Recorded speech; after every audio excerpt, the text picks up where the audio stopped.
Shkruar nga Myslim Murrizi. Antari i KLP-s, Olger Eminai, duke ju prezantuar ish drejtuesit të SPAK-ut, zotit Altin Dumani, dhe drejtuesit aktual të SPAK-ut, zotit Klodian Braho, një objekt shumë interesant që ka tërhequr vëmendjen e të dyve. Pritet që së shpejti KLP të marrë një vendim ku t'i kërkojë qeverisë fonde shtesë, që për të gjithë prokurorët e Shqipërisë, krahas zyrave, kompjuterave dhe truprojave, të kenë si vegla pune edhe disa lodra si kjo që ka në dorë antari i KLP-s, që votoi me shumë këmbgulje për shefin e ri të SPAK-ut, zotit Klodian Braho. Këto vegla do të ndihmojnë shumë ecjen përpara të drejtësisë së re, sipas frymës soroshiane transgjinore.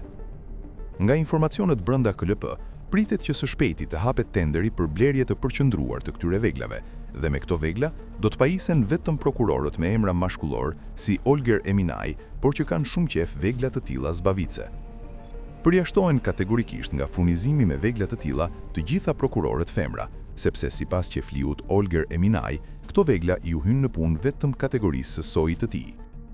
Tani të shohim nëse Klodian Brahos i pëlqejnë këto vegla, apo do reagoj duke ja udhëruar këtë vegël sipas ligjit antarit të KLP-s, Olger Eminait.